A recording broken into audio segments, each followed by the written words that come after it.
3, 2, 1.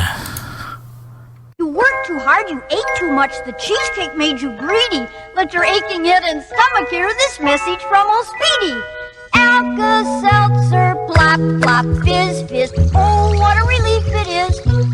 Plop, plop, fizz, fizz, oh, what a relief it is. Ah, those Speedy Alka-Seltzer bubbles burst into action to relieve your upset stomach and aching head fast. Use only as directed. Oh, what a relief it is. What a relief. You're listening to a Fly Science Productions podcast. Welcome to Stream the Machine.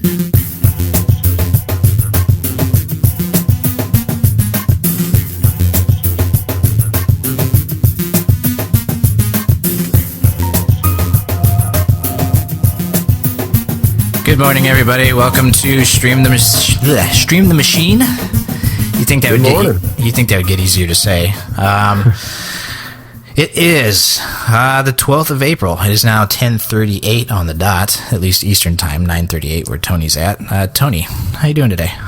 Doing all right. The weather's finally warming up. Yeah, it got is. in the 70s yesterday, so it was according to my car. It's not a thermometer. What would you call it? It detects temperature gauge. I don't know. Sure, there you go. It was like 82 maybe yesterday when I was driving home, I think. Jeez. So yeah, I got a little warm.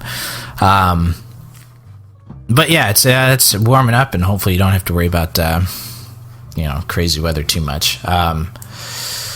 I had something on the tip of my tongue I felt like I wanted to say. Oh, this is episode 4. That's important to know. And, so we're back. We've got more stuff to talk to you guys about this week. I wanted to touch on a few important things to start off with. First of all, Rachel had her thesis defense yesterday, and she successfully defended, I guess is how you would say it, but she passed. So congratulations go out to her. She now essentially, it's not official yet, but she's basically got her master's degree. What was her master's in? Developmental psychology. If you're going to ask me what her thesis was on, I don't know if I could tell you. It has to do with, I believe, one of the parental figures in child development. I don't know if it's the father or the mother. I think it might be the father, maybe. Okay. But she had her thesis yesterday, and that went well, and so good for her. She'll have her ceremony, I think, next month, and then she gets her master's, and then she starts working on her doctorate, moving forward. Ultimate Warrior. Do you know who that is? I know a little bit of it. I've never watched much WWE as a kid, though. Still to this day. Yeah, Ultimate Warrior is before my time period. He passed away this week. Actually, kind of a sad thing. I didn't actually investigate too much more after the day. I think it happened Tuesday night, and it was Wednesday that I saw it. I'm sure there's probably some investigations ongoing to see exactly if it was natural or not, but dude was walking to his car with his family and just tanks, like, as he's walking to the car, passes out, and man, that's just a shitty way to go. It's dying sucks regardless, I imagine, but walking with your family to the car and you just don't make it, it's a real sad story. It was 3 days after he was inducted into WWE Hall of Fame, I think at WrestleMania. So, you know what? At least congratulations to him for, surviving that long. It was kind of weird, actually. I saw the speech he gave at WrestleMania, and it was very, something you would have thought someone would said if they knew they were going to die. Because he says, I was going to get it for the show, and then I didn't because it was kind of long. But he starts saying, you got to have the warrior spirit, and, I couldn't have done this without you guys. And, I mean, obviously he's being inducted into the Hall of Fame, which is a huge thing for any WWE wrestler. Yeah. So, of course, he's going to have a big speech prepared, but he talks about, can't live forever, and he's glad that he was able to get in there while he could. And almost in a weird sense of irony, just 3 days later, guy doesn't make it. It's sad, but it is weird also to kind of see it happen so close after such a big event in his life. That's kind of like, him peaking and then being done. Yeah. But what are you going to do? So, have you seen much of The Walking Dead? Oh yeah, I've kept up with it pretty good. Okay. I watched season 1 when it first came out. I think I was living with my parents at the time. Did not watch more of it until just this last week. I started season 2. I like it. First of all, let me just say this. I like it. Show's good. It's entertaining. Critically, though, it feels like a huge drama fest. Like, so much, like, inconsequential. I don't want to overuse the word drama, but it's just, the love triangle in the beginning. There's a lot of problems that could be resolved if they just figured their stuff out instead of just holding grudges. Exactly. Oh, 100%. There you go. You summed it up better than I did, I think, which is, if they would put their petty differences aside, they'd be a lot better off. Probably half those guys would still be alive. Spoiler alert. But I'm enjoying it. I think midway through season... No, not even. Well, no, probably actually. About midway through season 3. Okay. Getting through it. I'm enjoying it, though. But yeah, it's been a while. Season 4, I think, just finished last Sunday or the Sunday before. Yeah, and that's kind of one of the reasons I wanted to start it, because I heard 4 was pretty good. Yeah, I'd have to say the second half of season 4 has been my favorite. Okay. I don't want to spoil too much for people, but there are certain characters that, just really grinded my gears, and that made it hard for me to do the show. Hard for me to watch at times, just because I got so sick of seeing those guys. But I kind of sucked it up and moved on, and now I'm enjoying it. So I saw this in the news yesterday, actually. I was thinking about bringing this up in the news segment, but I didn't. The sriracha plant, we have one sriracha factory in all of America, from what I could find. It's in California. Have you ever had sriracha, by the way? I've had it a few times. My roommates are crazy about it. Yeah, my roommates were big fans too. I was not as big a fan about it, but the city that the plant is located in actually just passed a public ordinance, I think, or something. City council just had a deliberation, and they came to a unanimous vote that the sriracha plant in that city is deemed a public nuisance.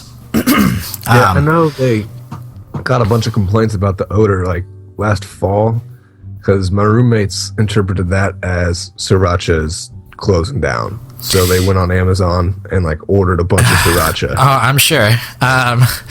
Well, it's it seems like it might be a little closer now. They've got 90 days now to figure out something to figure this out. And by the way, just so everybody knows, it's a hot sauce. You're grinding peppers in that factory. Good luck getting that to not burn your eyes in your town. I feel like they could have picked a better place, but yeah, so that's, whatever. If you like sriracha, we may not have one in the U.S. anymore. That being said, I think I saw that sriracha had been around since the 80s, or the company that makes it. Yeah. I'm pretty sure the same company doesn't do any marketing. The only marketing they rely on is word of mouth. Right. Even if the sriracha plant goes away, we're still going to find a way to get it. We're going to import it. You know what I mean? It's not like if it goes away, I don't think that all of the United States is just going to be sriracha-less at that point. Oh, no. I was telling my roommates this when they were freaking out about it, but they're just... maybe we might be, but I just don't think so. I don't think that'll be the case. But who cares, because I don't really like sriracha anyways. So my mother got a new phone the other day. She got... the iPhone 5S, and she'd asked me beforehand, what she thought about it, or what I thought. Should she get the new Samsung or should she get the new iPhone? And I kind of weighed everything down and thought, I've had Android phones, I've had iPhones, I've got an iPhone currently. It's a 4S. My iPhone has given me almost zero problems compared to my Android. Back when I had an Android. Yeah. and kind of weighed the pros and cons. And, people like Androids usually for their versatility and their customization. And, that's not something that my mother necessarily cares about. And she's already got an iPad. So if she were to buy an iPhone, she kind of already knows how to use it. Yeah. So the iPhone was my recommendation, and she got it. And from what I understand, it's the greatest thing since sliced bread. She's loving it. You have an iPhone, correct? I do have an iPhone 5. Okay. I've had an iPhone since about high school graduation. It's like 2011. Yeah, see, I started with a BlackBerry and then went to Android phones, and it had so many problems that I bought an iPhone out of contract. It cost me a pretty penny, and I have never had an issue with it. Yeah. There are times when I'm like, sure, it would be nice to be able to store things on this like a flash drive or something, which you can't do, I don't think, with an iPhone unless it's jailbroken. Where you can do that on an Android easily. You just plug it in and it kind of reads it like a flash drive.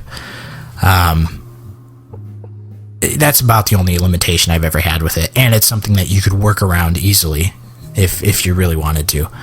Yeah, before I had my iPhone, I had the first Android, like just the regular Droid with Verizon, and like a couple weeks after I got that, I rooted it, which is basically the Android equivalent of jailbreaking, and I just loved being able to do what they, I guess, didn't really want me to do on my phone. Sure, like, I wasn't doing anything illegal, but it's just nice to be able to add my own widgets. And getting my iPhone, it took me 2 days before I jailbroke it. Yeah. And I think I even came to you to jailbreak my iPhone in 2012, and I liked it at the time. That actually, jailbreaking my iPhone turned it into more of an Android, because then I started to have more operating system problems. But it was a blast at the time, because I could have like Metal Gear Solid like tones for my, like every time I unlocked my phone or something, it made, like the sound that the guys, his codec would make, when he got the calls and stuff like that. And all of that was awesome, and so much customization, but it really did kind of unstabilize the phone. Yeah. So I haven't had mine jailbroken since, but I like it. So just general question, Android or iOS, which kind of phone do you prefer? Just straight up, like, I want, if it's a phone, which one are you going to look for? Or do you even have an opinion? Or can you do both sides?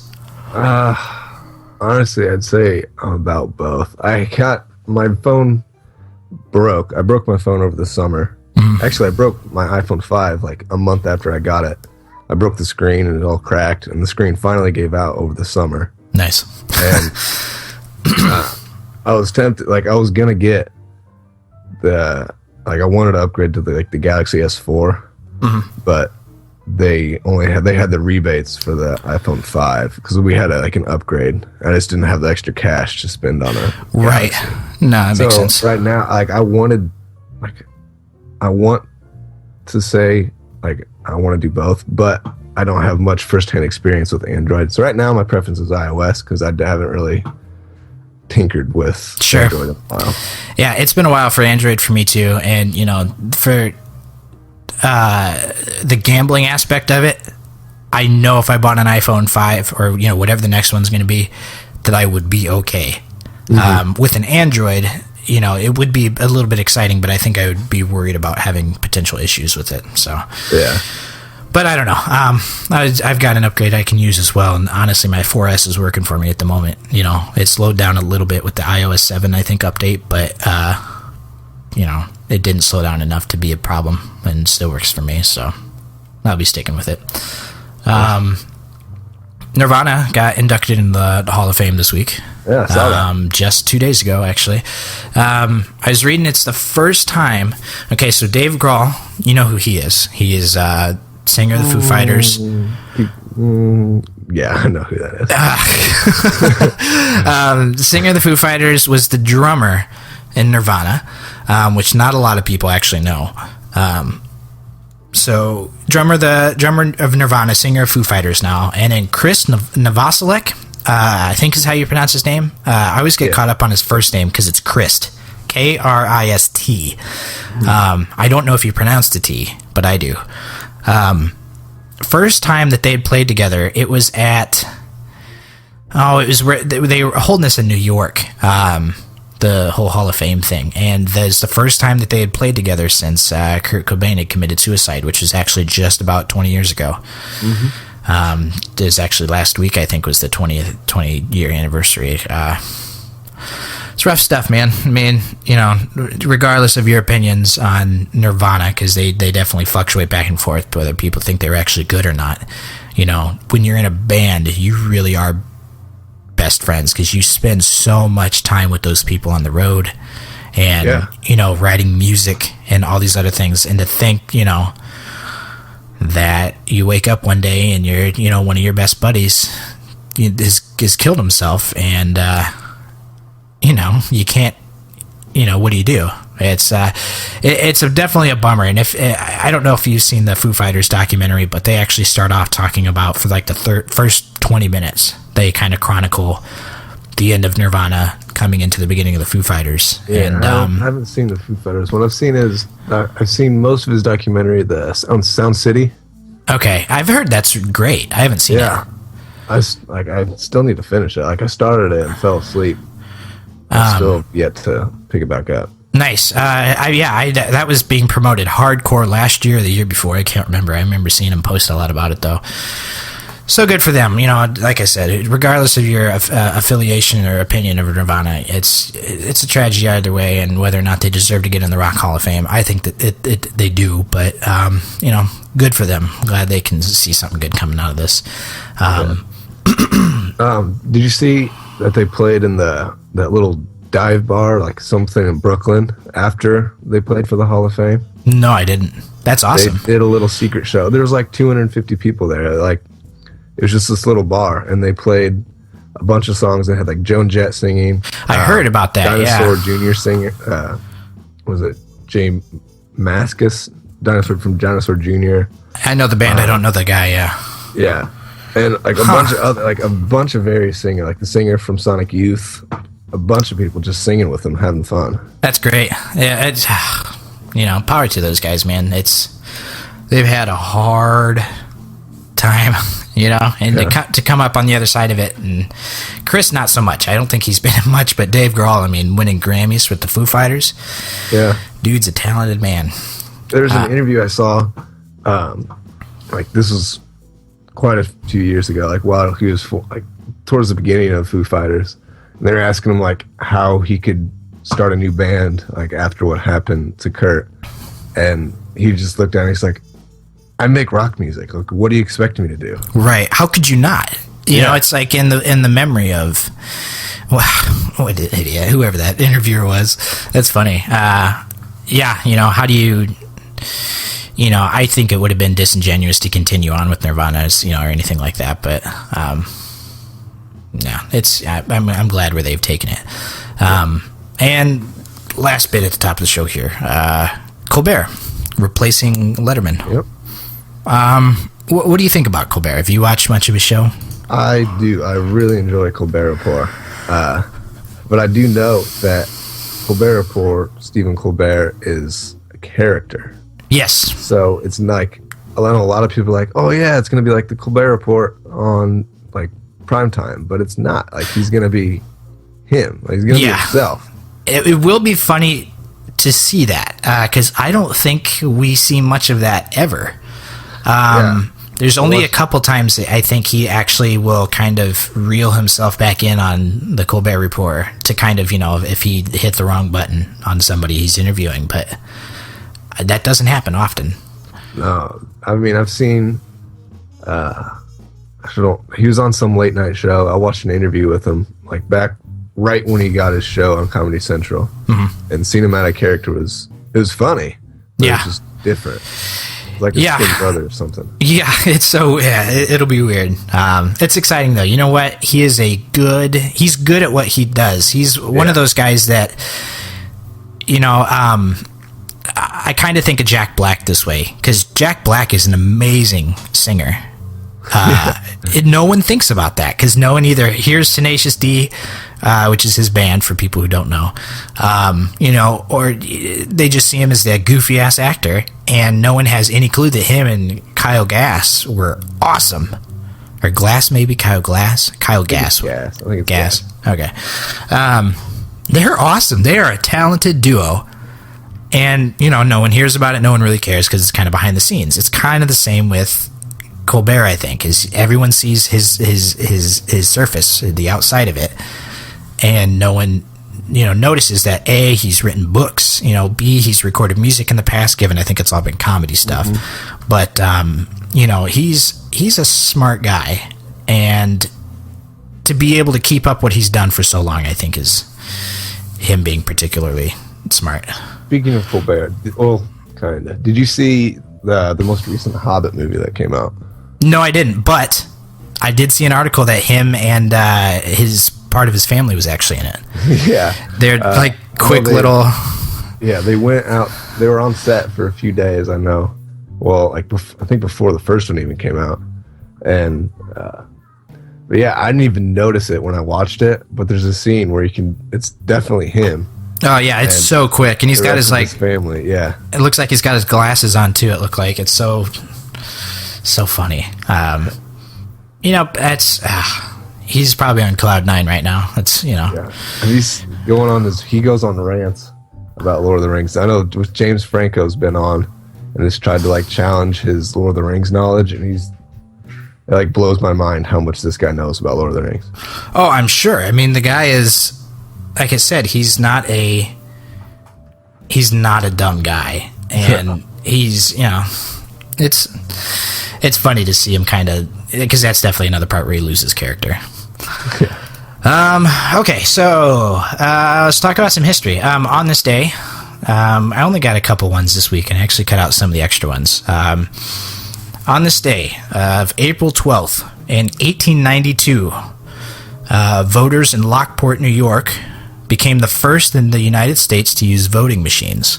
1892. I wonder what they would have looked like, and how they worked. Yeah, my guess is they laid the card in, and they pulled a lever that would either punch a hole in it. Probably not. Like a simple machine. Sure. Yeah, almost like a clock in, clock out thing, especially for 1892. Excuse me. 1961. Soviet Yuri Alexeyevich,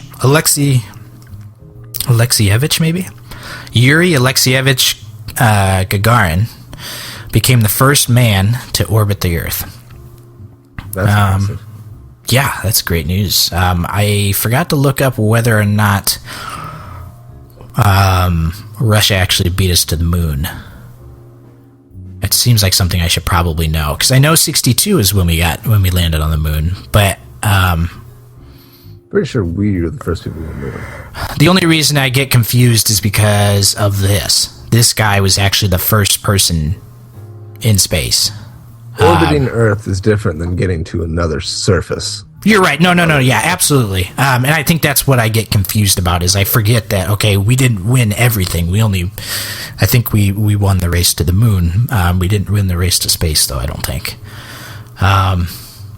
And then finally, 1999, Shania Twain became the only female artist in music history to sell at least 10 million units with back-to-back releases. I'm sure that's been broken since, probably with Taylor Swift.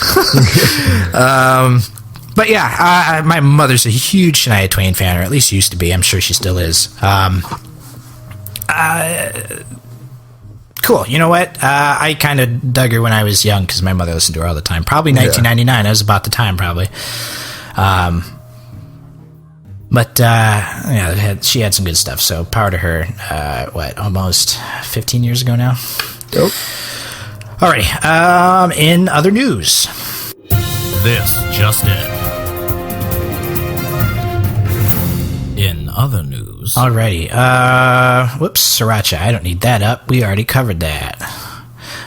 Suspected laptop thief busted after calling Apple customer service for support. A New Hampshire man was arrested on burglary charges after police were able to track him down for stealing the laptop when he called technical support for help with the device. The computer's rightful owner, Mike Witonis, received an email from Apple thanking him for calling customer service about the laptop, though he hadn't had it for a year. Casey Wentworth, 24, was arrested at his home after police were able to use the computer's serial number, which he had provided during the tech call. What a moron, by the way. Yeah. This article actually, like, I've had some personal beef with stealing laptops. Oh, yeah, okay. Less than a few months ago, someone broke into my house, stole my MacBook and my roommate's Dell laptop. That was it. Like, there was another laptop on the other side of the couch. My PlayStation sitting there. I don't know how he got in. I'm guessing my roommate came home late and just forgot he was out that night and he probably just forgot to lock the door. Sure.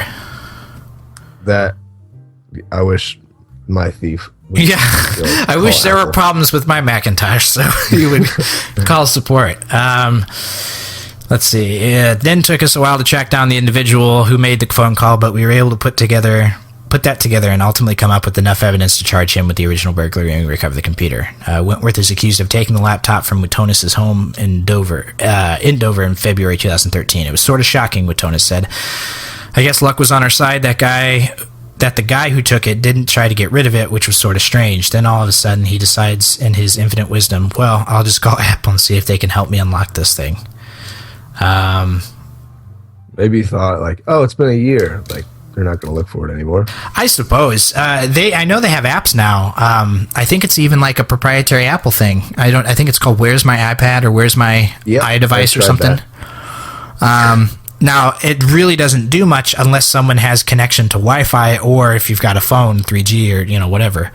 Yeah, I set when my laptop got stolen, like, that day, I went on the website and did, like, the Find My Mac and set it to whenever it connected to Wi-Fi to, like, alert me and shut it back down. I was going to say, yeah, you could also lock it down, I know. And the thing is, it alerted me. I got an email, like, a month later.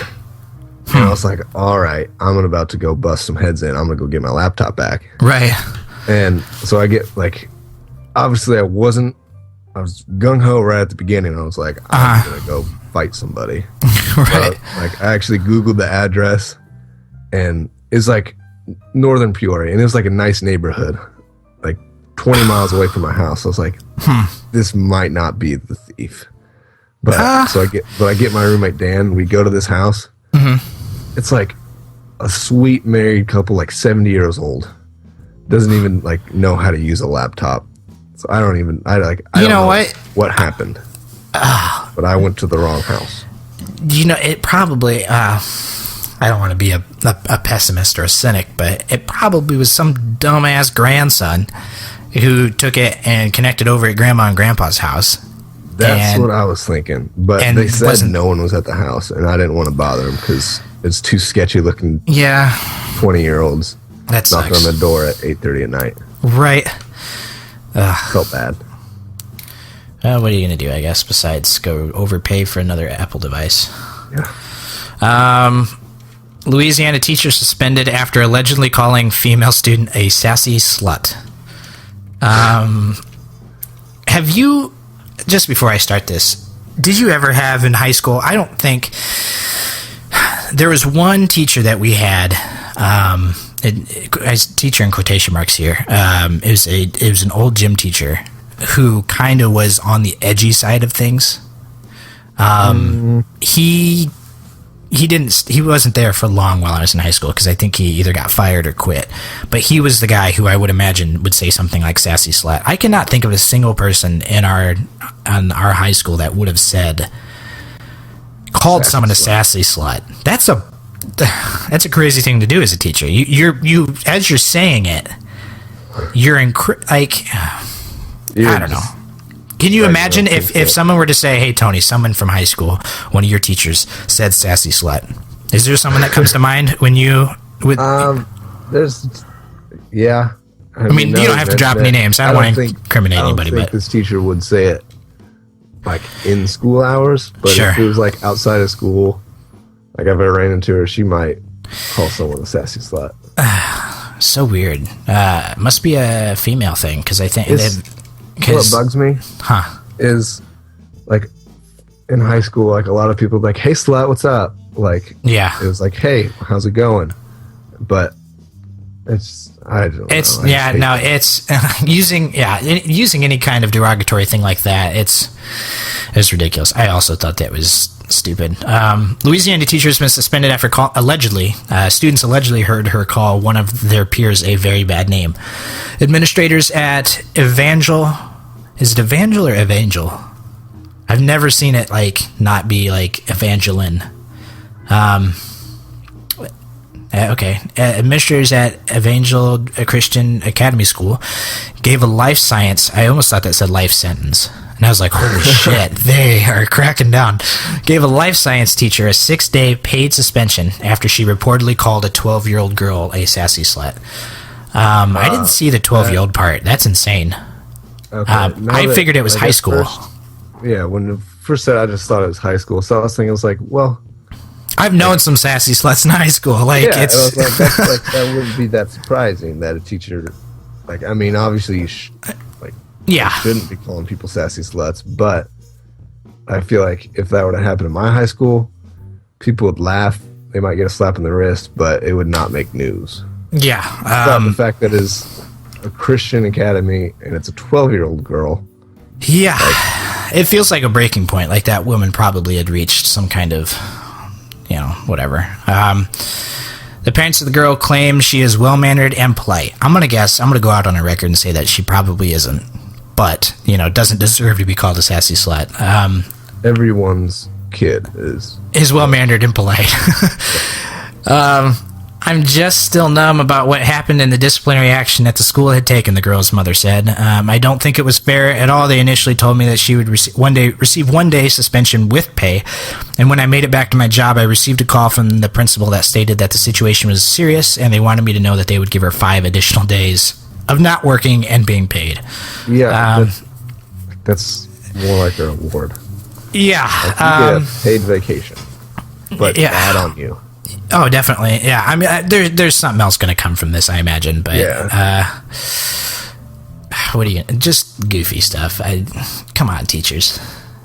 I had one teacher that used to say in the middle of class, and this was actually 7th or 8th grade. He would always hearken back to the good old days when corporal punishment was legal. He would literally say, "Man, I wish corporal punishment was still around. Because some of you kids just get out of line and we can't do anything about it." Something along those lines. And I'm like, good Lord, like, just go ahead and tell us that you wish you could beat us.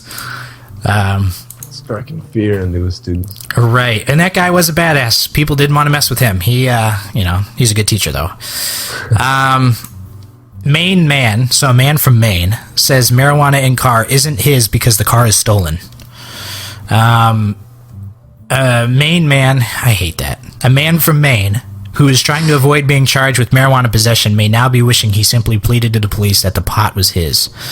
When Douglas Glidden was stopped by police in Livermore Falls because an officer recognized him and knew his license was suspended, he, quote, told them the marijuana found in the car was not his because he had stolen the car.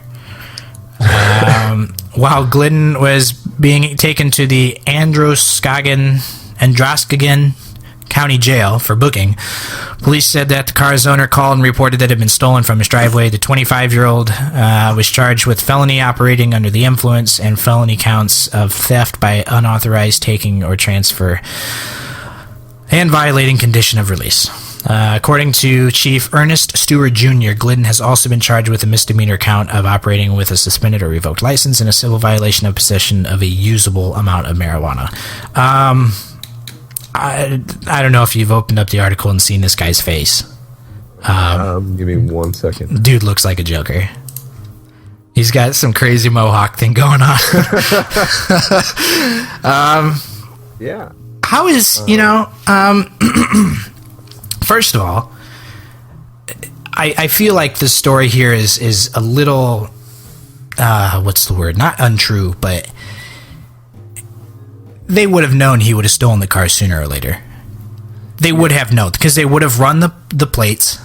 The one guy recognized him. Like right when he got back for booking is when they reported the car stolen. That seemed, and maybe it's because they found marijuana first, so they knew that they were going to take him back. But, I don't know. Because the guy's an idiot, just to say this. The guy's a moron. But the article makes it seem like, if only he had said that the pot was his, that's all he would have gotten away with. I call bullshit, because I feel like they would have at one point or another. I mean, even when you speed or get in a car accident, whether it's your fault or not, they're going to run your plates. That's what they do. Because they want to know they want to know what's going on. I mean, I don't think it's just because I had law enforcement education at the college that it seems weird to me that someone would just make that article, but it's funny nonetheless, because the guy's an idiot. But and he has a bad haircut. Yeah, they probably pulled him over for that. It was like, oh my god, that guy. We need to take care of him, and then found the pot after that. All right, last one. Virginia jury orders a man to pay $5,001 to former coworker for peeing in his coffee.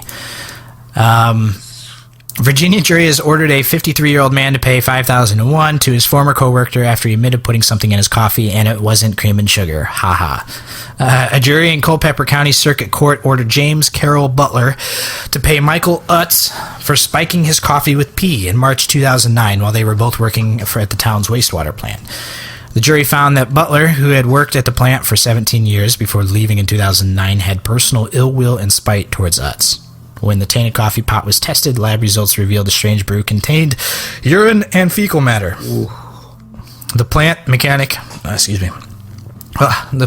had been seeking $378,000 in compensatory damages and $350,000 in punitive damages.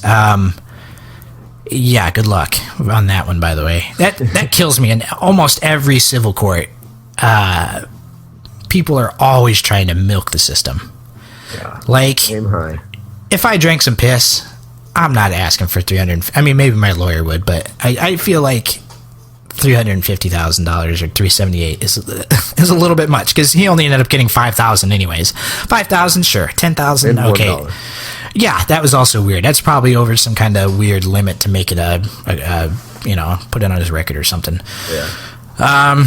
This is a quote from the guy. I done something I am very much ashamed of to a coworker for reasons which are stress-related and things going on in my life on and off the job. I am very much ashamed of my stupid and childlike behavior.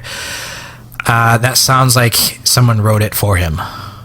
Yeah, and he's only sorry because he's getting taken to court. Right. Had he gotten away with it, it would have been a great story for, years to come. Well, what are you going to do? 5,000 is pretty easy, but yeah, don't. So I was going to bring up, we've both worked in the food industry. Not that this is a food industry, but food industry is usually where people assume that you do bad things to people's stuff. Now, obviously, I assume you're a good kid and haven't done anything bad at the theater. Not the customers. The worst I've ever done was when I worked at Dairy Queen.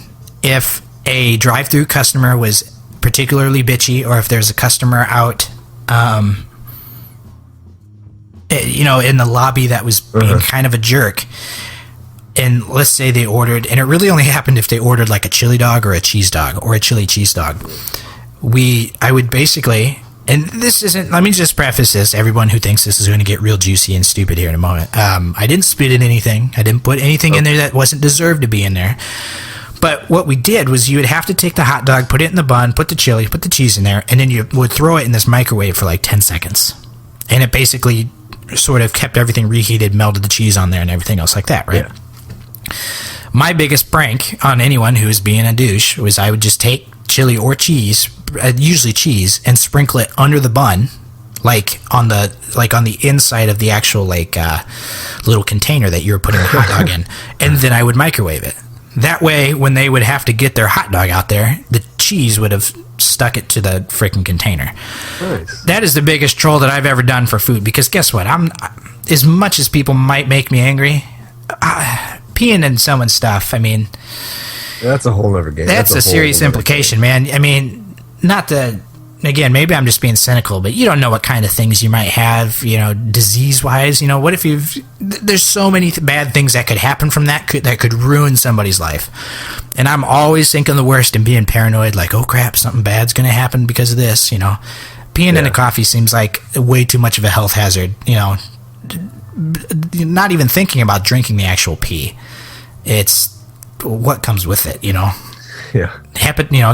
How many people know that they have hepatitis before they have hepatitis? And I don't know. That's what I would be thinking of, is I don't want to do something to give this guy something that's going to, it's going to kill him. But like I said, I'm super paranoid, so. I can't say I don't think I've ever, pranked or got on a customer. The only really food industry place I have is the movie theater, and you're 5 feet away from the customer. Yeah, they're gonna know what you're doing. There's not much opportunity to mess with them. Hold on, let me go get the butter in the back. It's better, and then you're gonna run back there and. Oh man. Yeah. So that is the end of the news. Challenge accepted. I think I need a new bumper for that. I don't know if I like that one. But challenge accepted. Now we're here to our trivia. I think you went first last week, so I will go first this week. Or no. I'm pretty sure you went first. I went first last week. So then you go first. All right. I'll do something you might be a little more familiar with. Do you know the term of a supergroup? Yes, correct. I'm trying to think. Audioslave would be a supergroup. Yeah. And, well, you're probably going to get one of them right.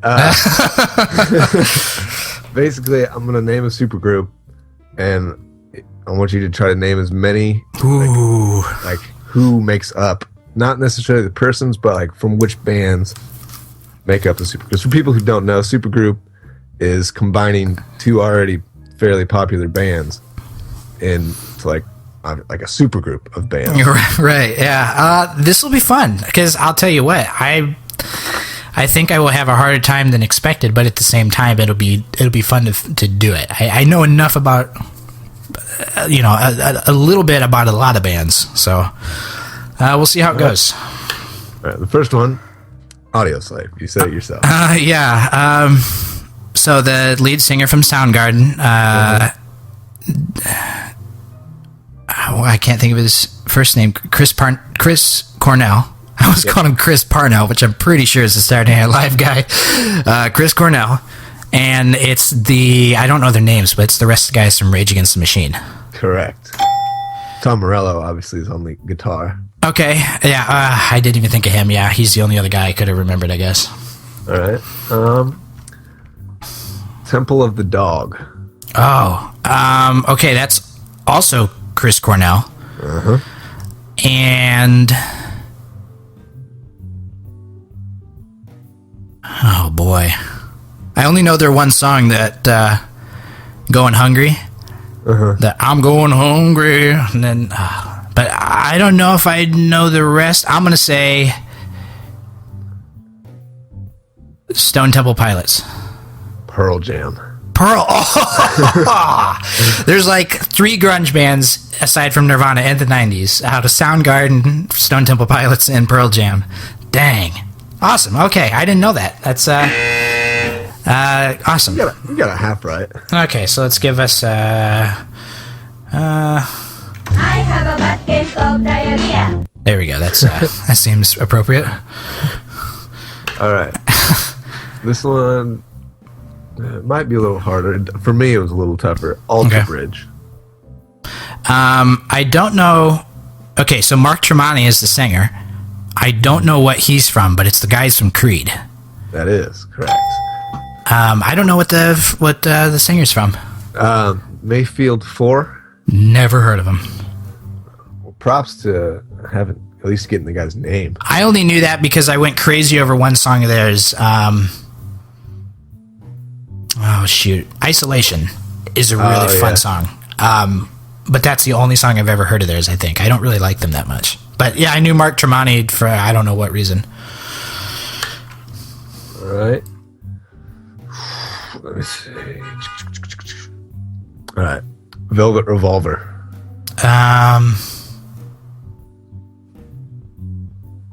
Scott Weiland.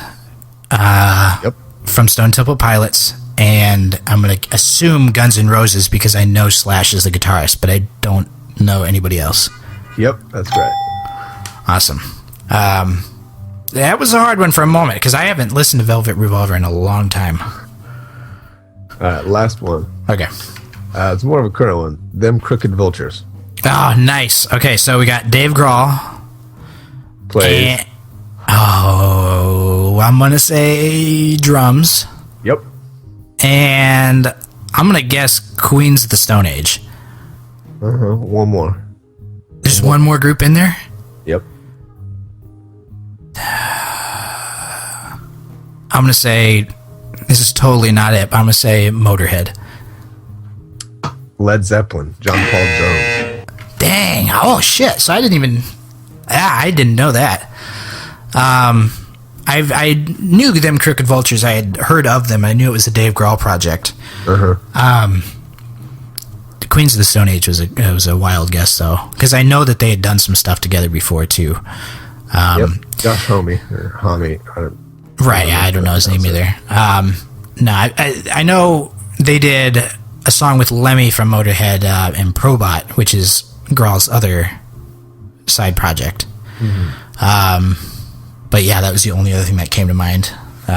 So awesome. That was actually a lot of fun. I actually knew a little bit more than I thought I did.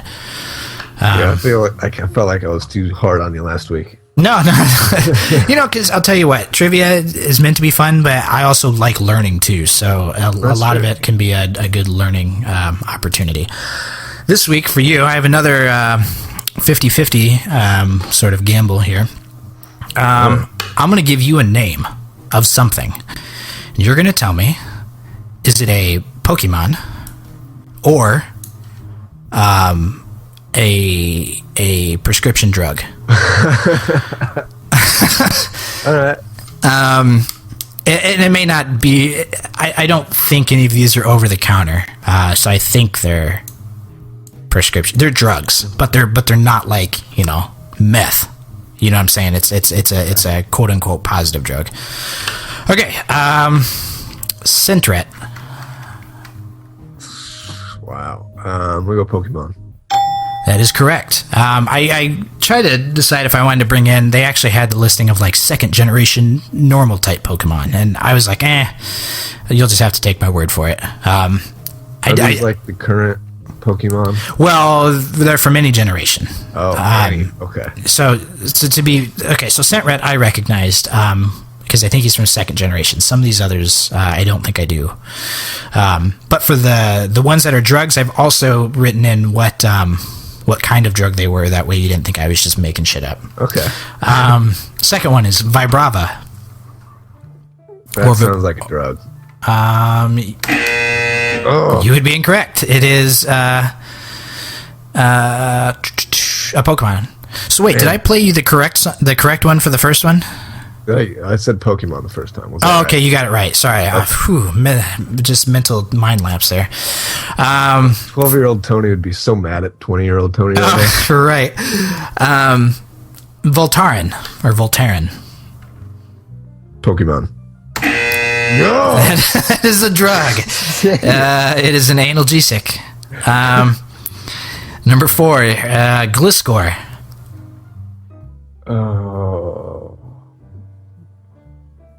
Man, these are tough. Yeah, you know what? I figured this one would be... It's tough, but since you've got a 50-50, you could easily guess the right one as well. I'm going to go Pokemon. Yes. Yes, nice. Luxic. This is a really good challenge. Prop, man. You know what? And it makes me realize how close these Pokemon names sound. Right. It makes it more noticeable that holy crap, these are better names than I realized. Yeah. Oh, can you repeat it? Luxic. Luxiq. That's got to be Pokemon. No. It is a topical steroid. Now, the one thing is, though, is these are all, I imagine, brand names. Obviously, if I was coming up here and saying, like, okay, glutha, morpha, something or other, like their actual Latin. Dextroamphetamine. Right. That would not be correct. But, okay, so next one is Decadron. Or Decadrone. Or Decadron, I think. Decadron. I'm going to say that's a drug. Yeah. That is correct. It is a corticosteroid. Marowak. Oh, that's Pokemon. Yeah, I figured for the nerds out there, that's one of the older ones. Clastian. Pokemon. Is a drug for bone cancer. Absol. That sounds like a stool softener. Window drug. Say Pokemon. You know what? Sorry that these are tough, but this one's a good really one, I think. Fun. All right, last one. This one is for all the marbles. Here we go. Carnotaur.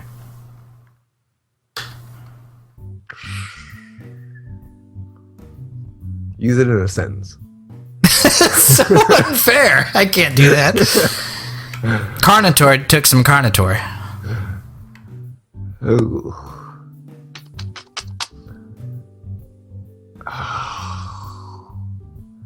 I'm gonna go drug. All right, and let me get some dramatic music here. Hold on.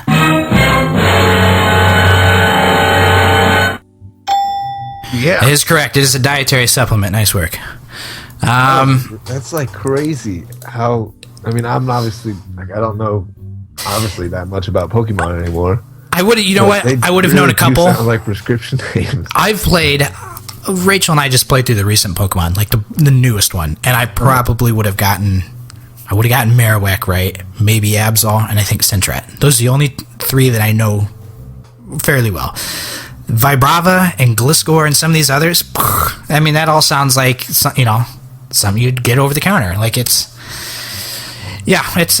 a fun realization though to see where those how like those names are.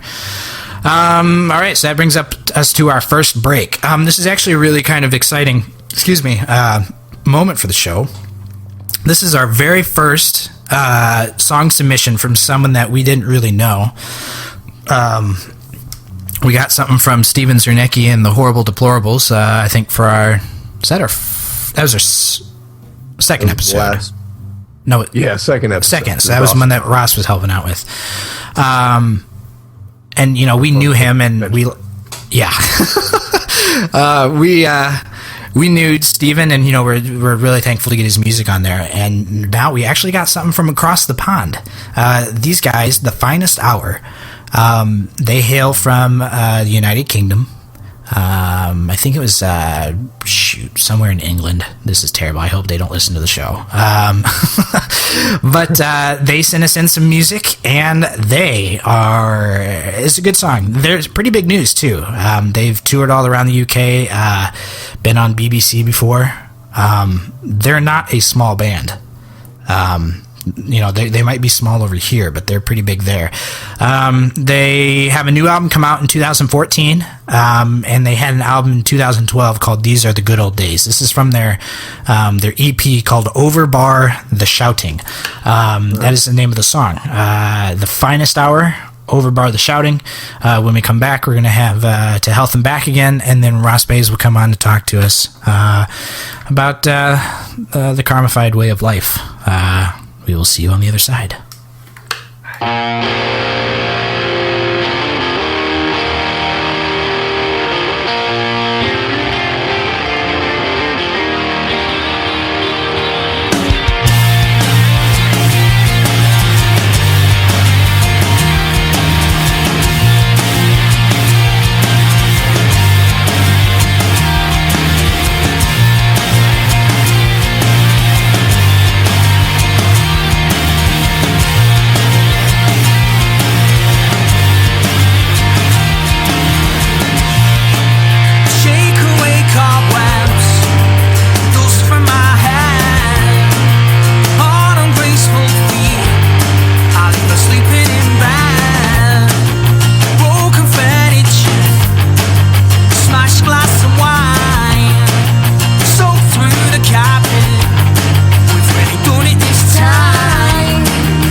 finished yet.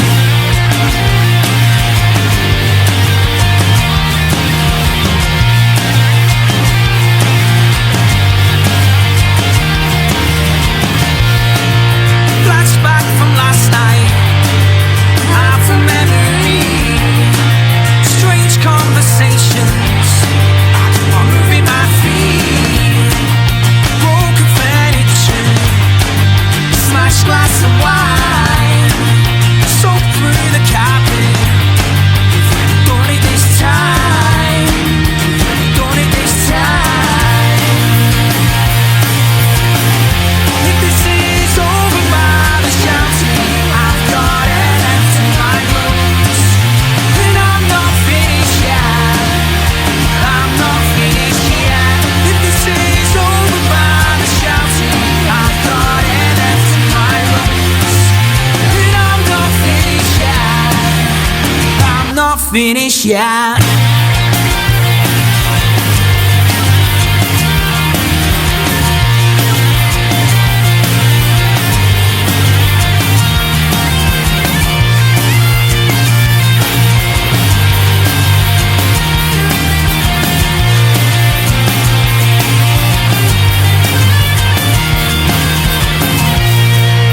Turn round the corner, I'm heading back home, stride along my street, back to all that I know, past broken furniture and a carpet stained red, to my empty bedroom, where it's an open red. And this is over by the shoutings, I've gone well left alone. Life is what you make of it, and I'm not finished yet. This is over by the shoutings, I've gone well left alone. Life is what you make of it, and I'm not finished yet. I'm not finished yet. I'm not finished yet. I'm not finished yet. I'm not finished yet. I'm not finished yet.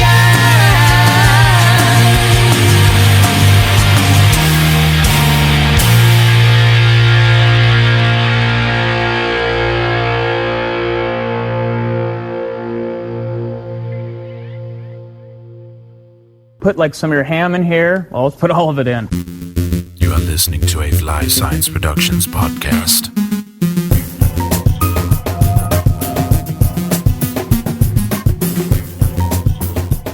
Welcome back to the show, everybody.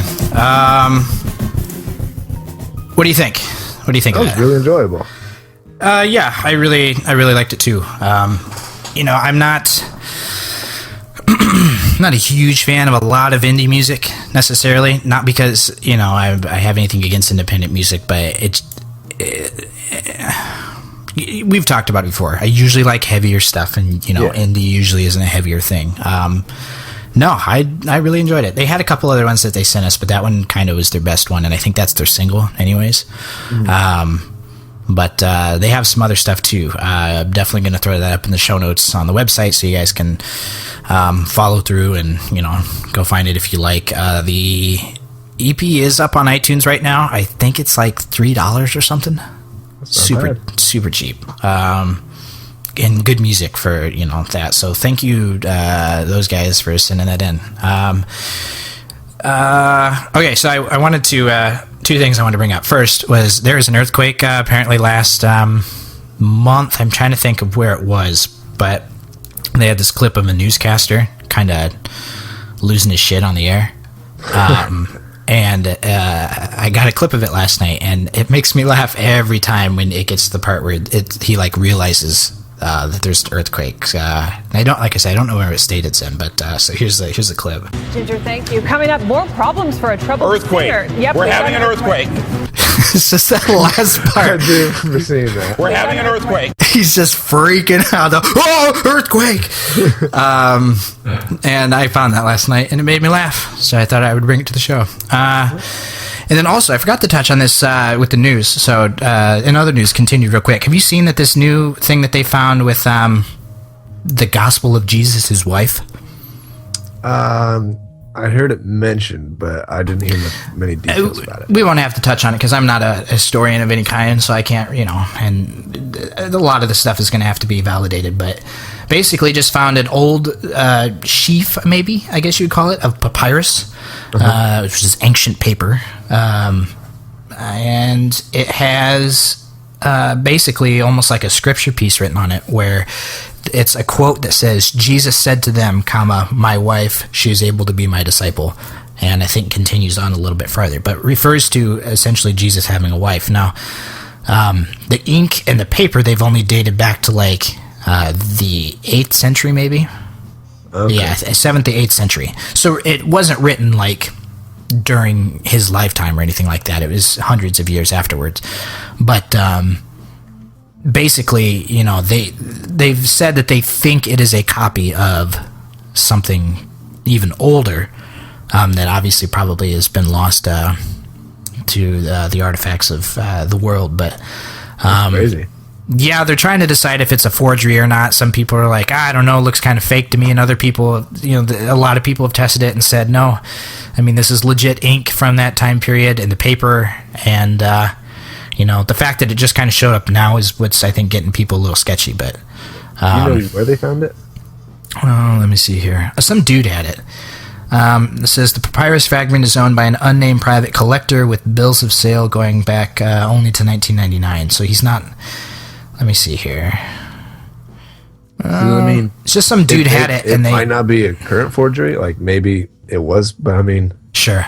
So it could have been back then. Yeah, that's like anyone can write anything. Like I'm not saying it is a lie or it's like gospel, but well, and that's the thing.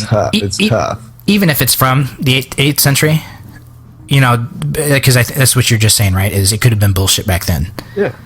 So it may be authentic from that time period. Doesn't mean anything. It's 800 years after Jesus was alive. I thought it was interesting for sure, but there's a lot of people up in arms about it. No one wants to think about Jesus having a wife, I guess. Alrighty, so here we go. To health and back again. Alrighty, I'm going to open up with an email that we got last week. We talked about, what did we talk about? Starting out workout routines and what people have done in order to help motivate themselves. And we got one email in from my mother, or someone, it's either my mother or someone named Sherry Mercer. I am assuming it's my mother. She wrote in about what she does in order to sort of keep herself active. She says, I found myself sitting in front of the TV every morning doing nothing. I thought this was dumb because I never make time to exercise, so I decided to get off the couch and exercise while I watch TV. I do cardio, walking, and dancing to every music segment on Good Morning America, and I always do 50 squats and 50 repetitions of knee lifts while standing. It gives me the energy for the morning. And then she says, I have less aches and pains than my husband, who is younger than me by 10 years, so take that, Dad. Yeah, you know what? My mother's been doing that for, I don't know how long. I always used to walk out in the living room and see her doing, dances and moves and all these other things while she's watching TV, so... Good on her, taking up what Ross said, for stuff like us, but, we find maybe ourselves in front of video games more often than in actual TV and, working out in the middle of cutscenes and stuff, so. Power to you. Thank you, Mother or Mother Doppelganger. If anyone else you got there out there have a workout routine or anything like that, send it in. Love to hear about it, and, we'll read it on the show. As I understand it, Tony, you are going to tell me about supplements. Yeah. I mean, a couple weeks ago we did, myths and truths about like dietary stuff. But this week I'm just going to touch about kind of the same format, just with supplements, because I know a lot of people are like, that's like a steroid, only legal, but right. There's a lot more to supplements than what people make it out to be. Right, especially people who don't do the research, who just on the outside. It's the same with anything. So tell me then about supplements. All right. For personally, currently the only really one I'm on is I take protein shakes after I work out. If I can remember in the morning, I'll take a multivitamin. But other than that, currently I'm only using protein shakes. Prior, like a couple years ago, I tried like different amino acids, various like fish oils and omega-3s. I even kind of delved in the creatine, which a lot of people seem like that has the most negativity surrounding it. Yeah, I've heard about it. I don't know much about it. And the fish oils too is another thing I've heard. I've heard of fish oils even for just regular anything, because theoretically it's supposed to help with keeping your mind sharp, or at least helping with chemicals in the brain. Yeah.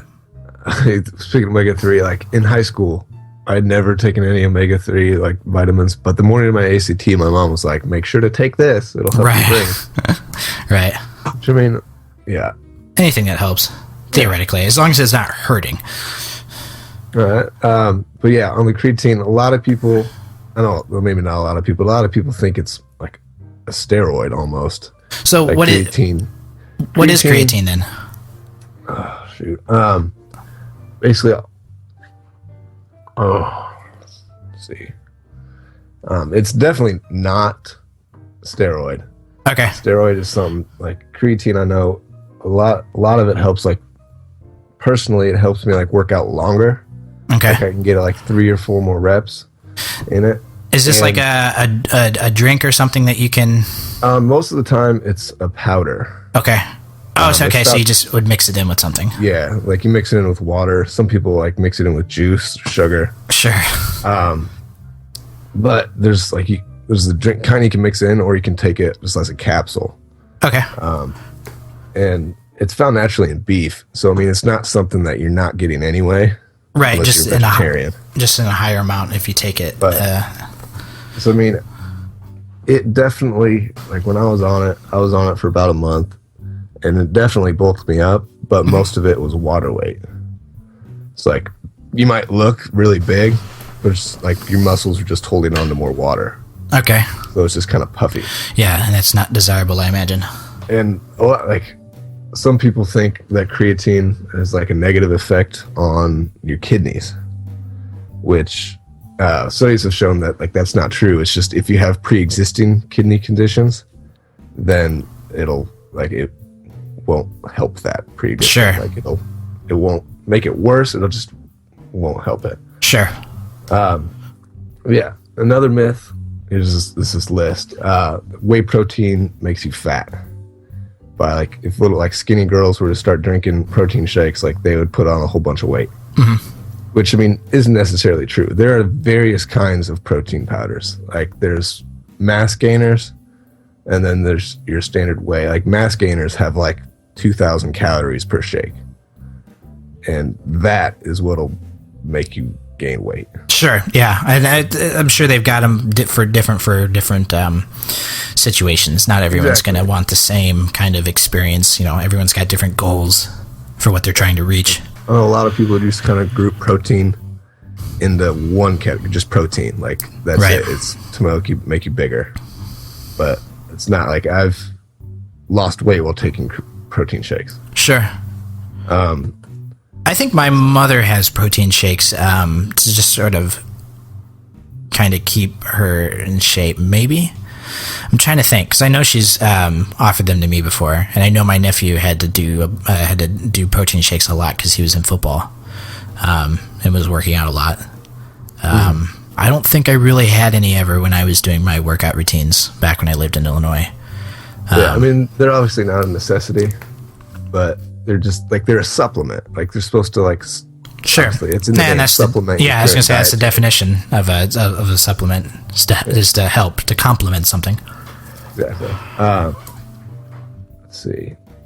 And another one says like that all supplements are the same quality. Just saying like protein is protein. Like that's can be farther from the truth.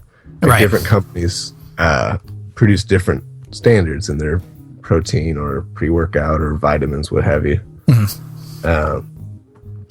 So yeah, there's that. Fat burners.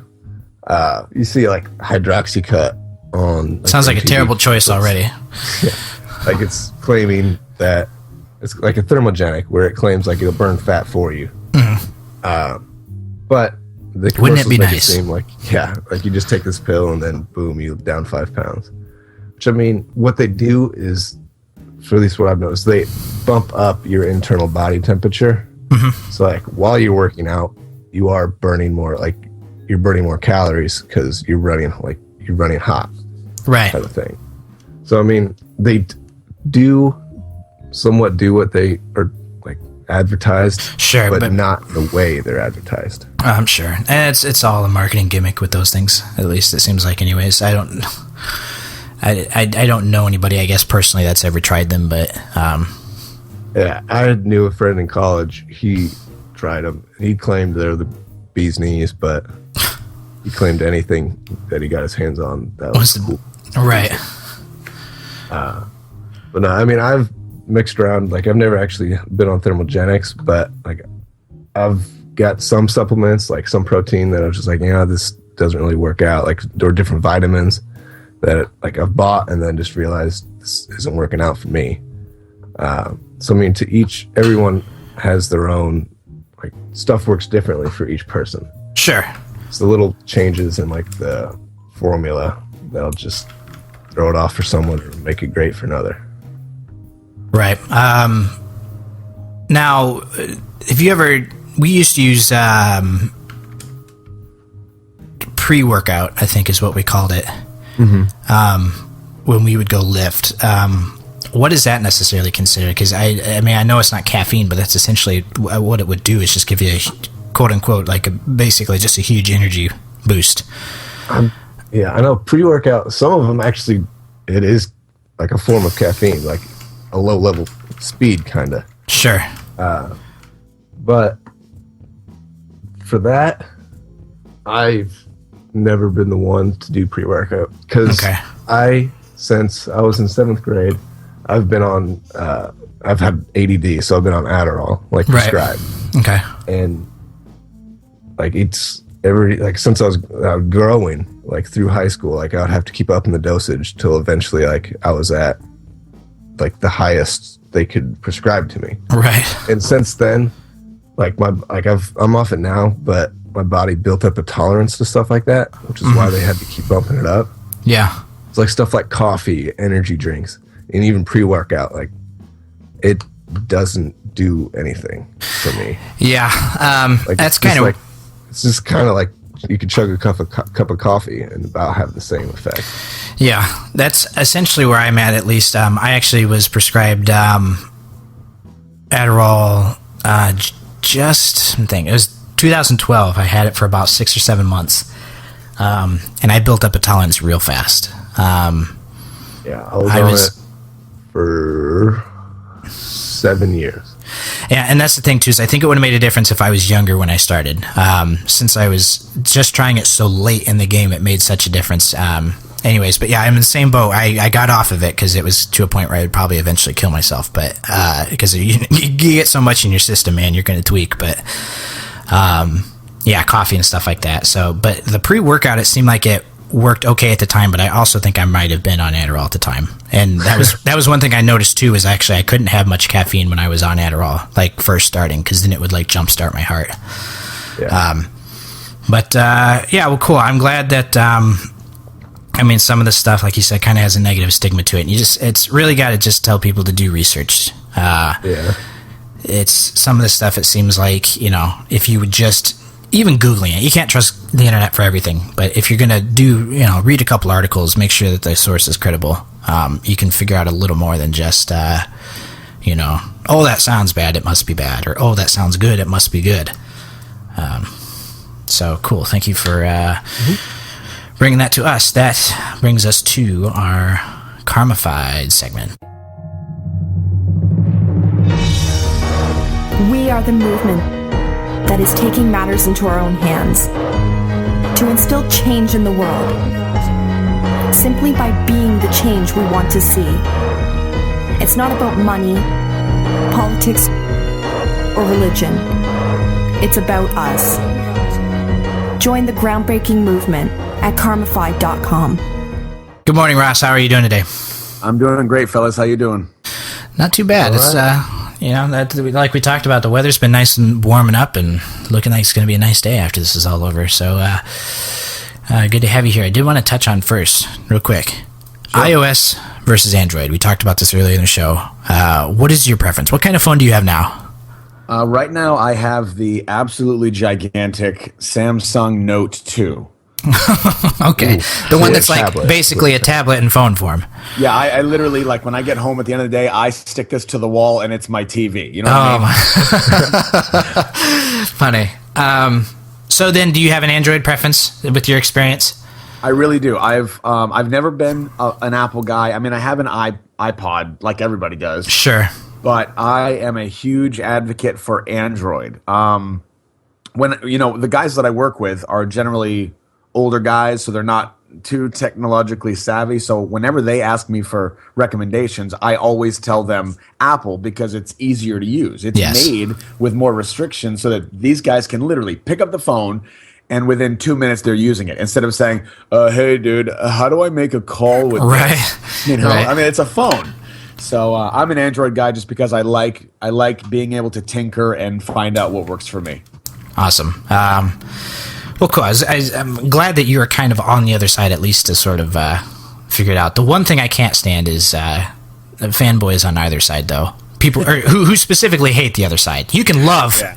I'm a fanboy for a lot of things, but as long as you're willing to say, okay, well, that one works for certain reasons, because it does. You don't have to love Apple and hate Android. You don't have to love Android and hate Apple. There's a lot to hate about Apple, but you don't. They still make a commercials. That's the only kind of two people in the world. Of course, yeah. It's all marketing. And you get people hating each other, and then they're more likely to buy the product that they support in the future rather than jump ship. Yeah. All right. Well, Russ, you have a big topic for us today, as from what I hear. I do.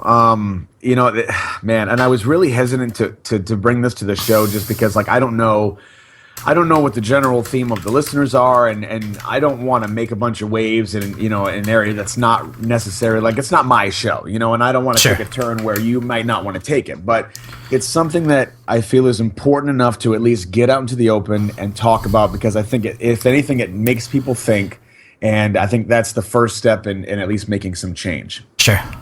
So the thing that caught my eye this week was this comic that I saw on Facebook was being spread around called "How to Change the World," and it's a multi-picture comic that shows very simply these stick figure guys that are screaming about bad, bad, bad, hate, hate, hate, and all of a sudden one of them says love or just throws a heart up, and they kick him out of the group. So the same thing continues, and then somebody else in the group says the same thing, love, and they kick him out. And before you know it, as the pictures progress, there's only one dude left standing on the left that says bad, bad, bad, and he becomes the minority. Right. So it got me thinking about a whole bunch of deep things, and every single day where I work and the people that I work with, I have to listen to and I have to deal with the issues that really do exist. And I hate to say it because I wish they were not the case anymore. I wish they weren't real and current. But things like racism and sexism and ageism and everything else, like these are real things that are still happening to this day. Yeah. And it's not like everybody thinks when you say racism, well, that's white people against black people. That's always what it comes down to. But I got to tell you, like, even my nephew, who is 8 years old, here in Williamsburg, in his neighborhood and his bus ride, he is the minority as a white male. Sure. So he feels the brunt of racism coming back at him and trying to explain to an 8-year-old how to deal with that is exceptionally difficult. Oh, I'm sure. So it's been rough. Well, let me ask you guys: have you guys, not necessarily racism or sexism, but have you guys ever been in a position in your life where you've been bullied or you've been made to feel like an outcast? Well, for me, we touched on it, I think, briefly when we talked about bronies last week. I was in a school. There was nothing about the school in particular. We were predominantly white. I think we had one. There's a black guy that was in a couple of grades above us, but so there wasn't any kind of discrimination as far as that goes. The biggest discrimination, honestly, was the fact that there was only a few of us that actually liked rock music. The stigma with rock music, and this is the joke that they would say, is they would be like, "Oh, do you hate your dad?"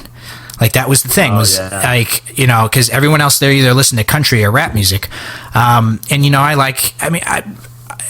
For people who don't know, I'm sure people who are listening that do know me already have a clue, but I wear black nail polish because it's something I like to do. I like to wear nail polish. Like, doesn't have any, I'll wear red, I'll wear blue. It doesn't have anything to do with me being, homosexual or anything like that. Not that there's a problem with that, but I do it because I want to. It's not because, that there's this weird, like, oh, I got to fit in the crowd. I got to do it because, it might be a product of me liking, rock music, which, tends to be where we'll also see it, is in that area.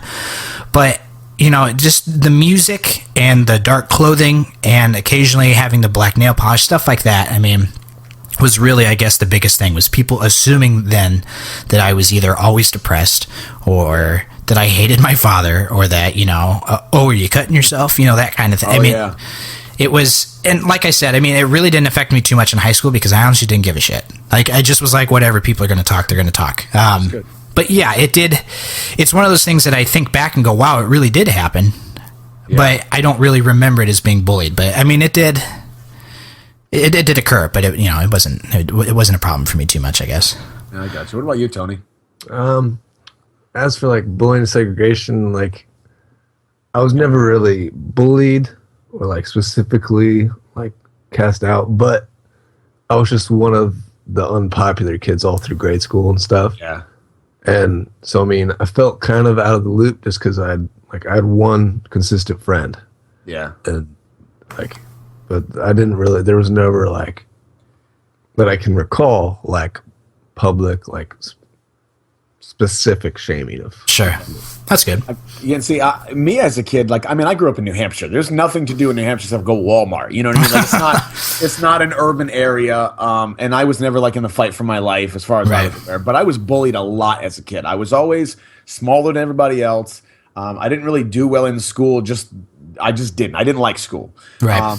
When I was a kid, like, my ears stuck out like a car coming down the road with both doors open. I was pretty homely as a kid, but I got picked on a lot. And I remember going up in elementary school and always getting picked on and always getting bullied. And as a kid, like, you think that's just the way it is. And I guess it is. It even is now with my nephew, who's 8 years old, and this is just what he gets picked on for. It's just different.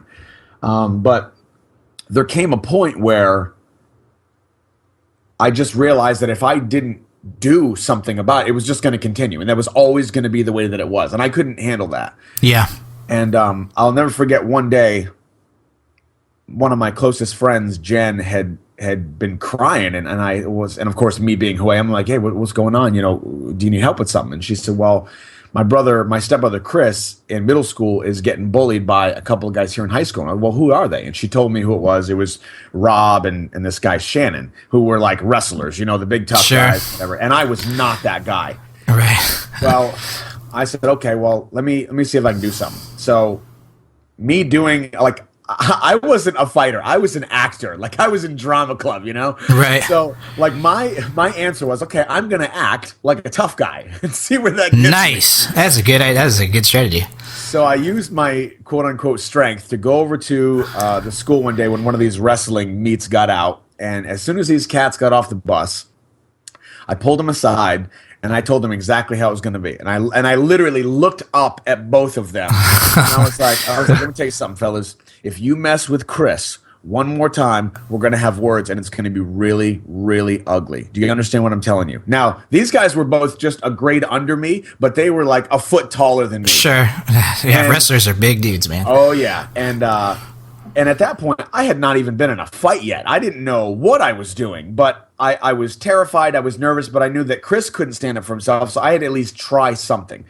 So they laughed at me and they walked away. And the next day or within that week, Shannon came up to me and said, "Hey, dude, we're just messing with Chris. We think he's a good kid. We didn't know it was bothering him. So, I'll talk to Robbie and we'll work it out." And I was like, wow, I can't believe that actually worked. Right. But I didn't get so lucky because one of the seniors in the high school, I found out later, was also picking on Chris. And this kid was known to be kind of a loose cannon. So I went up to him, played the same card, and it was not the same result. This kid shoved me into the lockers, and it ended up being a scuffle. And the teachers came down and broke it up, and it was going to be this big fiasco. We're meeting after school, and the cops are called. And it was messy. But I told Doug, and I was like, "Look, dude, I don't have a beef with you. You just need to leave Chris alone. That's it. Simple as that. Leave the kid alone. He can't stick up for himself. If you want to pick on somebody, let me be the one. You want to pick on me and shove me in the lockers, that's what we'll do. But you're gonna replace me with Chris." Right. So the whole point is, there comes a time where we have to support each other. We have to protect each other when there's not enough ground there, or there's not enough people to say something. Like, for instance, have you guys seen the show What Would You Do? I've not even heard of it. Really? Yeah. Really? Well, here's the thing. I don't have it. We don't have like cable TV or anything. So unless it's on Netflix. Oh well, geez. Well, now I feel like an ass. Yeah, I don't know. I've never heard of it.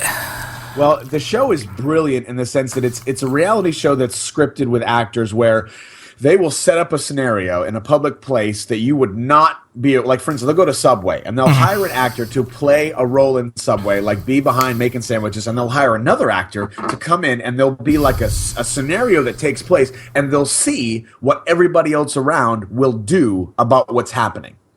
For example, now that you're talking about it, I think I've seen like YouTube clips of this. Yeah, that's where I picked it up from. Well, I'll give you an example. Like, there was one where there was a Muslim guy that was behind the counter making sandwiches, and the actor came in and was really, really aggressive and was like, "Whoa, what is that thing on your head? Are you one of those people? You're not touching my sandwich. No, Good don't even Lord. do it. I know what 9/11 was about, and you're not going to put your dirty hands on my sandwich, and I know your people," and blah, blah, blah. And he went off. Well, it goes on for quite a while where nobody says anything. They whisper to each other, and nobody does anything. They let this continue. Well, finally, somebody, whoever, will step up and be like, "Whoa, whoa, whoa. Absolutely not. You are not going to talk to him like that. I don't care what you think about his religion or about what he's wearing or about the fact that he's gay or whatever." Yeah. And they shut him down. And as soon as that one person says something, everybody else comes out of the woodwork and helps. Yeah. So there's always that catalyst, you know? It's, you know what, it's an important evaluation that you make there. It really goes, what's the word? I guess I would say it goes both ways, you know, because one of the things I was going to mention was there was one kid in particular that always got bullied in high school, and I will admit that I did not stand up for him like I probably should have. Now, I was one of the only people that didn't contribute to the bullying, which, you know, honestly, not to sugarcoat it, not doing anything is just the same as, you know, letting it happen. But so many people were afraid not to chip in because they didn't want to seem, quote unquote, weird for not also thinking that this guy needed to be bullied. And, you know, if the guy came up and talked to me, I would talk to him. If someone came up to me and said, "Man, that guy's an idiot," or "That guy's stupid," or whatever, you know, I would defend him, but I never actually made anybody stop, and I do regret that. But you make an interesting point that once the first person does it, no matter what side it's on, whether it's the bullying or the actual standing up, the rest of the people seem to follow suit. Yep. So it's, you know, it's basically it's interesting to me because it's almost just like a mirrored effect, you know? It's like you see so many people not doing anything about it. Well, why? Because no one's doing anything about it. Yeah. No one wants to jump on because no one's jumped on yet. But as soon as that first person jumps in the pool, everyone's like, hey, swimming sounds like a good idea. Yep. And then they all, you know, so the importance of having that first person, you know, break the seal, I think, is very, very much more important than people realize. You sit there and you think, you know, I'm one person. What is one person going to do? Well, you underestimate how sheepish people are, and you know how willing they are. You know how unwilling they are to go against the crowd. And you know, like you illustrated in that comic, you know, the first person steps out and you know stays with their convictions. Well, next thing you know, you've got 2 people, and then you've got 3, and then you got 4, and the next thing you know, no one's on the other side doing the bad things anymore, or you know. It really is an interesting point. It was so good for bringing that up. Yeah, and you know, like I said, I hate to say that it's that way because I'd like to think that, you know, however many years after like slavery was abolished, or you know, there was segregation here and there and throughout the country, throughout the world, even, that I wish I could say it's been long enough and it's gone, but it's not. No way. And I tell you, even in my current, like where I work with a lot of veterans and ex-military, paramilitary guys.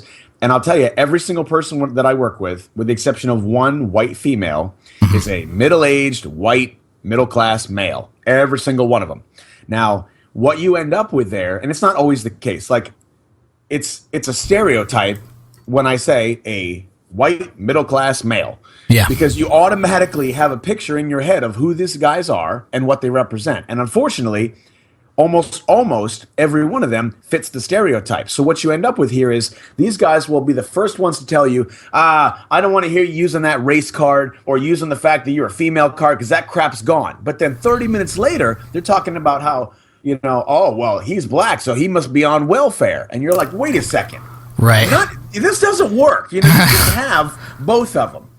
So I'll tell you what was interesting and what really grabbed my attention one day was I used to be the guy that, you know, I would use derogatory terms for homosexuals, and I would use derogatory terms for black people and Mexicans, and I was that guy. I came from the military, which in the military, that's just the way it was. And it wasn't even that you didn't like black people or gay people or whatever. It was just, well, gay people was a different story in the military back then. But, sure. No, absolutely.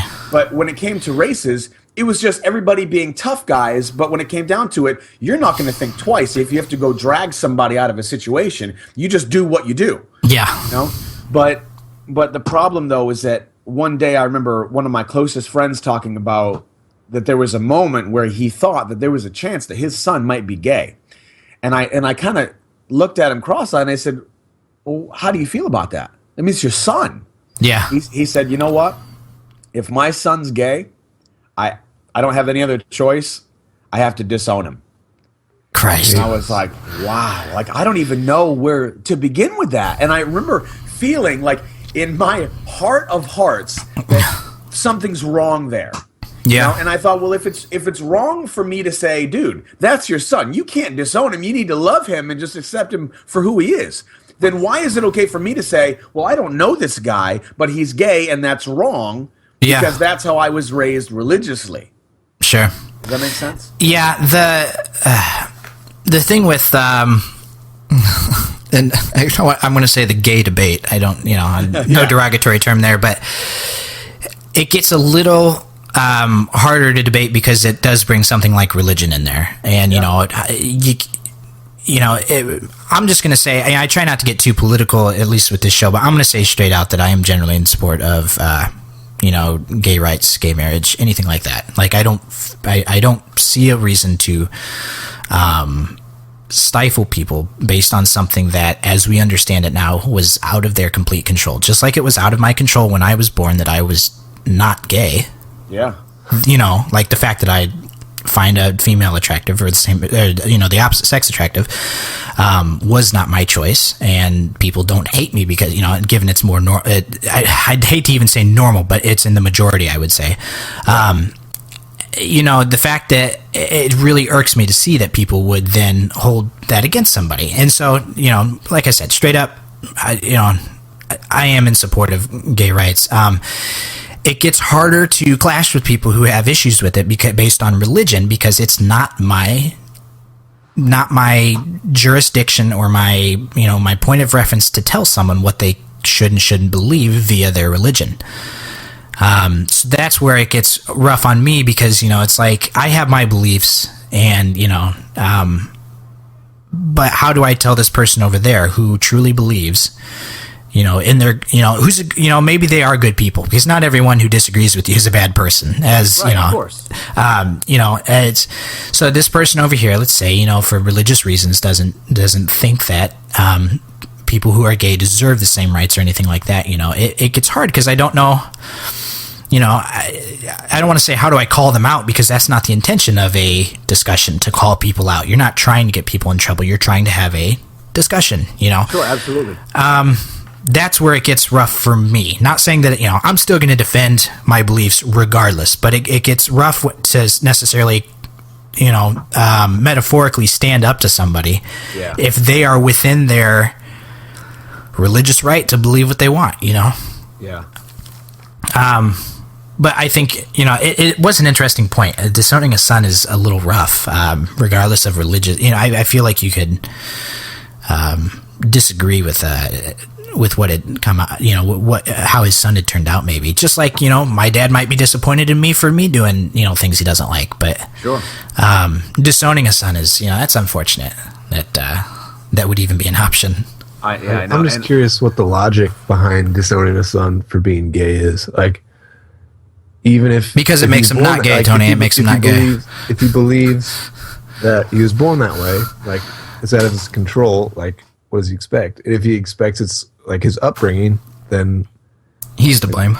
Like, he's to blame. Like, well, where it comes from is, and this is one of the logics that I use when I talk to these guys, and I'm like, well, look, if you think that being gay is a choice, and I've seen this online, I can't take credit for it, but I said, if you think that being gay is a choice, when did you choose to be straight? Yeah. And they're always like, well, that's just the way I was born. I'm like, exactly. That's what we're talking about. And see, I actually, fortunately, I don't have, I have an advantage, because when I was in high school, like when I graduated, or not when I graduated, but my senior year, my plan was not to go in the Marine Corps. My plan was to go and be a youth pastor. So, I not grew up, but I had several years of study within the Bible. So I know from a Christian standpoint exactly what the Bible says and how it's configured. And I've done my research. So when these guys want to say, well, did you know that homosexuality is an abomination? And they think that's the end all be all, and you can't refute that. But then I come back and say, okay, well, did you also know that lying and thinking about a woman lustfully are also abominations? So you're going to stand there and tell me that you don't lie and you don't think about that woman in a lustful way? Right? Yeah. Good luck for any dude out there. Absolutely. And so and I don't want to say it's not even about the religion per se. It's not about what the Bible says or what the Christian Bible says or what the Quran says or anything. It always comes back to this. And this is always my theme with everything, especially relating to Karmified and why I believe what I believe. The theme of everything that we do, and if we could keep this in mind, it would make life so much easier for everybody. All the experiences that we share, it always comes back to love. If we would just love each other and accept each other for just being different or feeling different, or the fact that I'm a sensitive dude, or I'm gay, or I'm black, or I'm Chinese, or I'm a woman, if we would just accept each other for being different, we wouldn't have a problem. Because if you look at the history of war, okay? Like, if it's one thing if you have a country that pushes into another country and tries to take a tyrannical standpoint and try to force them to be something that they're not or whatever, and you go in as a country and you try to defend them and protect them, that, there's a reason for war there. I can see that. But what it always comes back to, I think, most of the time war-wise, is that people can't accept each other for being different. And whether that's religion or it's skin color or just different viewpoints, that's the problem. So if they would just accept each other and just say, hey, you want to believe that and you live over there, cool, we're going to stay over here and we're going to believe this. And people could just say, well, I believe this, this, and this. I'm going to go over here to this house down the street and live with them. Yeah, oh man, this it's deep, this topic could really go on for so much longer.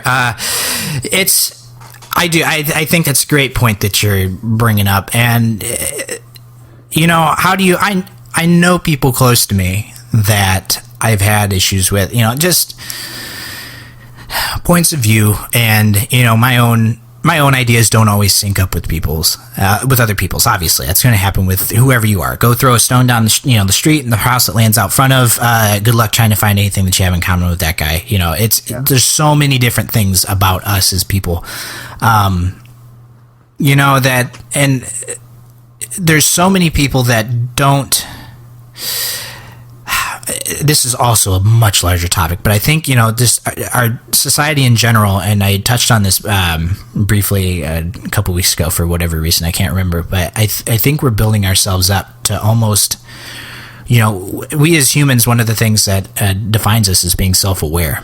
And I think one thing we're losing is that self-awareness with just we learn to focus on others and what they do differently from us and everything else so much, with watching reality television or, just the way that we hang out with friends and, talking about maybe people behind their backs or anything. We're training ourselves to not look intrinsically anymore for the answers or, basically these our own opinions. We start forming them based on external beliefs and what's the word I'm looking for? Basically, it's we're not thinking about these things before we're saying them, essentially. And with so many people like that nowadays, like your point about being the catalyst, the first person, is so much more important than it was before. You have to be that person that makes a difference because so many other people aren't even aware of that there's a problem. Oh yeah, they don't even recognize it. That someone sees it as, let's say the person who sees it as just, okay, I grew up and, I hate to keep hating, or, using the gay rights movement as a subject, but it's so easy since it's such a big topic nowadays. But, people who say, that they don't believe in this, so, that's just how it is, and I don't believe in gay rights, end of story. Sometimes are not even thinking about why they don't believe it or why they don't believe in it or why they don't support it. They're, as you said, they grow up with these ideas and then have just never come across the experience that, where they finally sit down and say to themselves, okay, why do I believe this? Do I have, is it because I grew up, thinking this? Is it because I truly have done my research and soul searching and this is what I actually believe? It's so as us, at least, people who are, it's hard not to say anything without sounding discriminatory, because I'm not trying to sound discriminatory to, other people, but it's up to the people who are able to look at themselves and to look at their actions and to evaluate where they are coming from to make that step. Yeah, and really every single one of us, regardless of gender, regardless of age, regardless of color, or even backgrounds or how we grew up, religion even, every single one of us is responsible for looking at each situation that we're in and figuring out, is there a way that I should be doing something differently? Like, should I be saying something right now? And like, I don't know how many times I've seen or I've heard, these guys that are military guys and they've fought in wars and they've fought in battles, and you have to remind them, like, hey, bro, you're fighting for freedom. You don't get to choose what freedom these people get to live by. You're fighting for freedom. And if this guy wants the freedom to be gay, that's the freedom that he chooses, and that's what you fought for. So you have to remember that. You are here to protect, you're here to defend, and that's your job. And really, my whole point of everything today, if I could leave the listeners with any kind of lesson for today, if you will, I hate to say lesson, I don't want to preach, but... Nah, you're good. It doesn't have to be a military person. It doesn't have to be someone with this, a crazy amount of training to go fight in some war, because the wars and the battles happen every single day within every single one of us, and it takes that person to be a catalyst sometimes, step outside their comfort zone, and be a quiet hero to somebody else. Because people have come to me and said, hey, bro, I don't know if you ever knew this, but you said something when we were in high school to Scott that day, and I don't know if you knew this, but the next day after you stood up to him, he brought a shotgun to school, and this and that. And I was like, whoa, and I had no idea, and it's up to every single one of us to stand our ground and help each other out, because there's more work that needs to be done. Yeah, definitely. I'm really glad you brought this onto the show today, because this is it's a touchy subject. It's an important one. And I will admit that it's one that also really gets me up in arms. We talk about trying to be sort of be able to look at ourselves on the inside, and sometimes it gets really tough when there's not many people doing that. Because then if I feel like, if someone's fighting you with illogic, well, then how's the only way to win? By crushing them. And that's not the right way to do it. And, and so I'm glad that we could talk about it without me getting infuriated and feeling like because I get so irritated when people feel the need to discrimination, and it's hard not to then fall into that same discrimination against that person. So it's I'm really glad that. Well, I know it's a big topic, and I know it's heavy, and it's affecting a lot of people right now. So I do appreciate you guys, working with me and allowing me to at least bring this to the show. No, absolutely. You talked about worrying about being too deep sometimes, and honestly, I mean, I feel like it brings a different. It brings a different message to the show to also be able to talk. We talk about a lot of dumb shit for the first however many minutes, and we're here to entertain. We're here to give people a good time, but like I said, also sometimes it's nice to learn. And it's maybe if one person thinks differently over this and thinks, oh crap, what, there was that kid that he's talking about, I'm in the same situation, or anything like that. If one life is touched and changed, or alters just the slightest thing to make a difference, sure. Screw it, I don't care if we have an extra long segment, you know what I mean? Like it's for the greater good. It's we're teaching people. Yeah. So well, thank you again, Ross, for coming on. I look forward to what we can talk about next week. So thank you, fellas. I hope you guys have a good weekend. You too as well. Thank you. Oh, that was deep. Let's see here. I'm glad he was able to talk about that, man. That's, like I said, I wasn't really bullied in high school that much, but it's I get so sick of hearing about bullies because I don't understand what the point of it is, Like, I've never found enjoyment in really messing with people on a level that bullying gets to. And maybe that's because I didn't think about it, until later. And when you're more developed as a young adult, as a kid, it's people they're animals. Lord of the Flies. Did you ever read that book? A long time ago. I mean, it's that same idea of the kids put in these situations and they turn into complete animals, and it's unfortunate, but.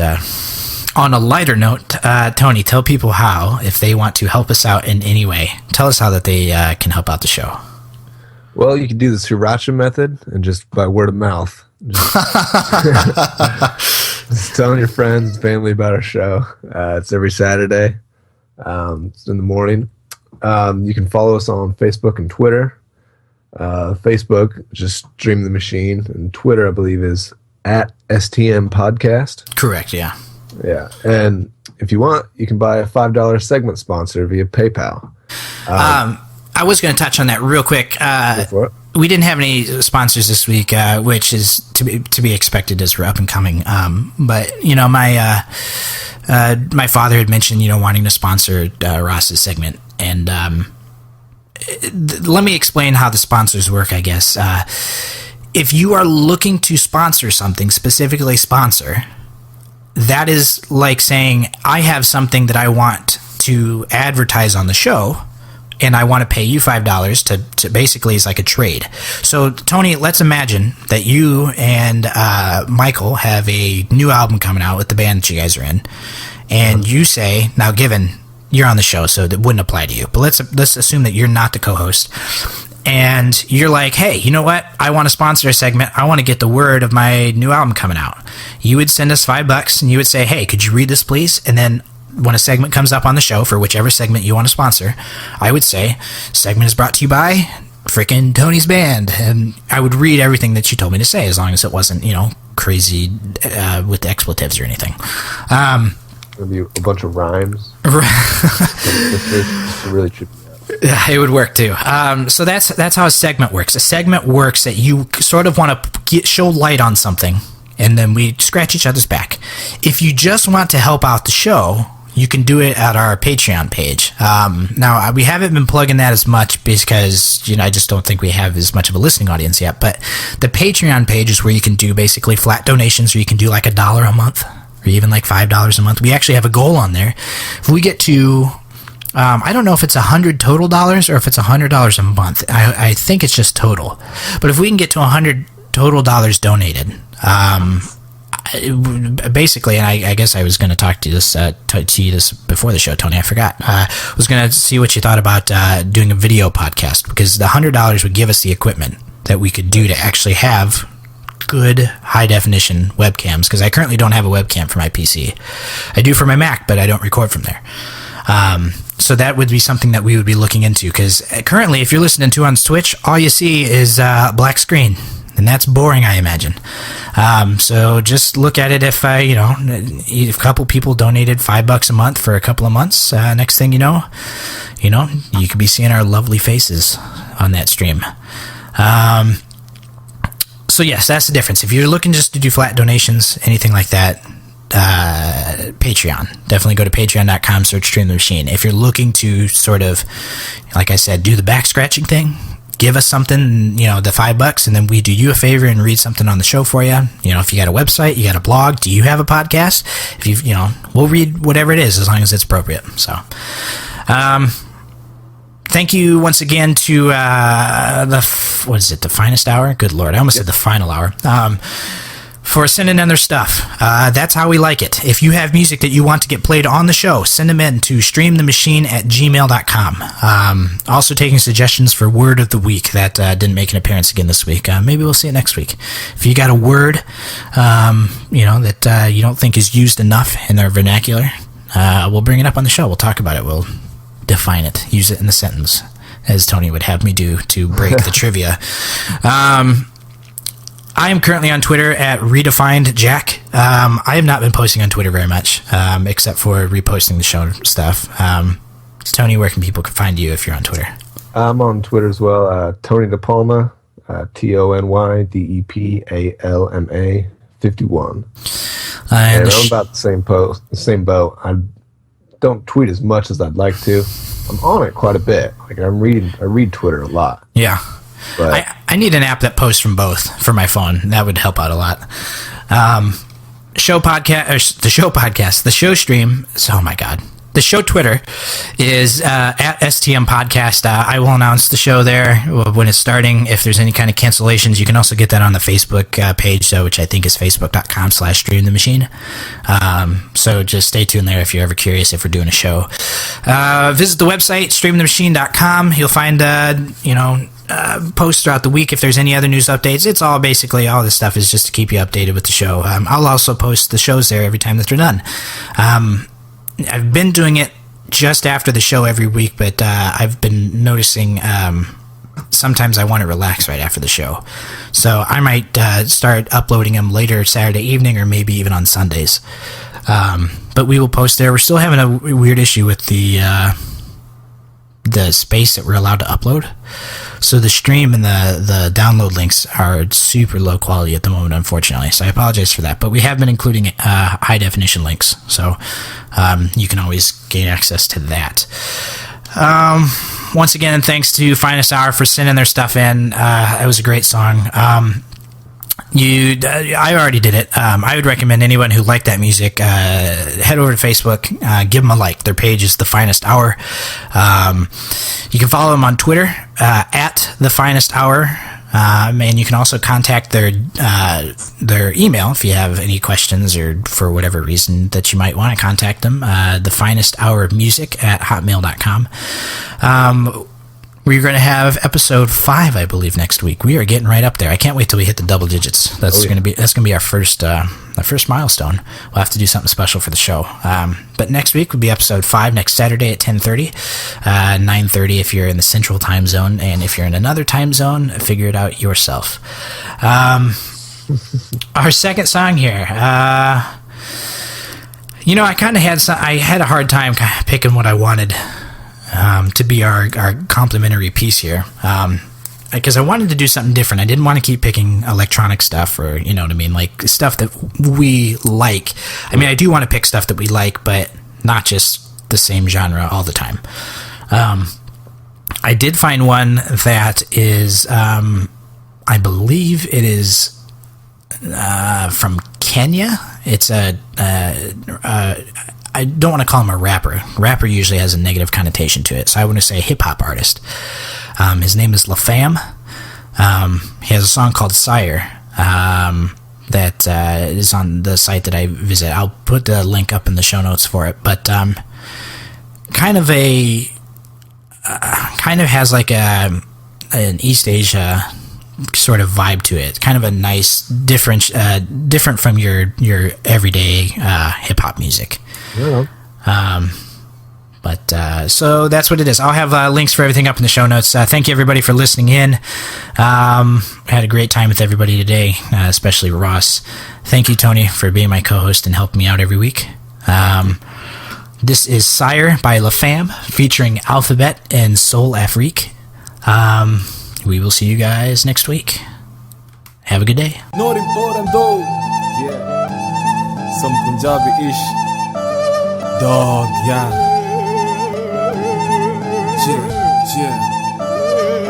Alphabet. My name is Foreign. To all your mouth up cause I'm forgotten. Not important though. I'm not a god. Thrown and rotten for now. Forgotten. Not Messiah but my comeback Messiah. Fruits better. Sing Kumbaya. Gotta know. Was CEO. Young fresh leaving you with oh. Now that I've fallen, a brother needs some pollen to dust off ash and pollen. My comeback, you stand up. Well choreography, you stand back. My mama said, not to wait. Like a fallen lizard that looks sideways. Nobody to pat me, I nod my head. Nobody to pat me, I nod my head.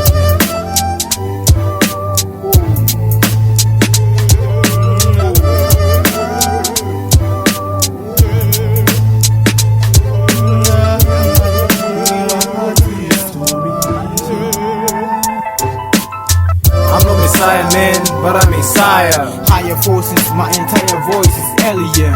Let me in. What up, God, your highness? I'm no Messiah man, but I'm Messiah. Higher forces, my entire voice is alien. Let me in. What up, God, your highness? This a message from the armless, legless midget. The vision of the blind widow. The senseless touch of a virgin prostitute. I bunny when I flow with energy like batteries. I'm entering, I ain't taking vacations, I ain't settling. The demons on my past, I'm settling my adrenaline and putting them to sleep more fast than 2 sedatives. I'm in the streets kinda messed up, evaporated. The wannabes, my tongue's is strapped and I've been aiming. My 48 caliber tongue be laminated. It ain't funny, but this ain't Lisa Lampanelli. I'm coming off straight off the dome like Machiavelli. Aiming Glock spot through your dome, my tongue is ready. And I'm about to kill this baboos and attire. With alphabet drop like papoose when I cipher. Y'all about to return this African Michael Myers. Well no, I'm this African Angel Gabriel. Alien, banging the doors like let me in. Yo, let me in. Yo, let me in. Yeah, let me in.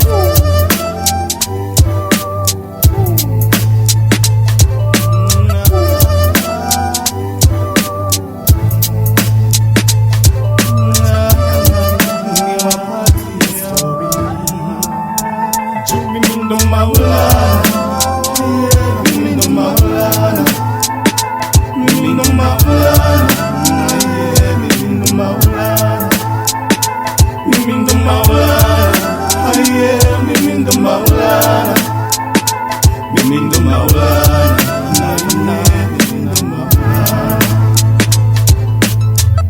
Not for the fame, I do these. For the money, man, I do bees. My head needs to be occupied. Bullshit. Call me a con, a phony, or a fake. I got no cake, now you hate. My old said, I got some taste. Words may not break me, sticks and bone made. Man. I'm settling for nothing less than Zeppelins.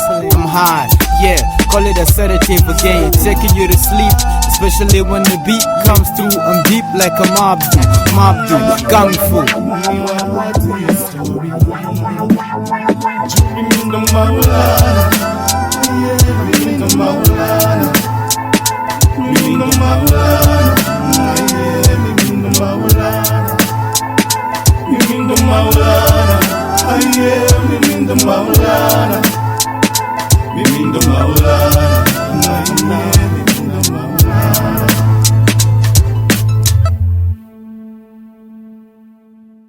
We're having an earthquake. Put like some of your ham in here.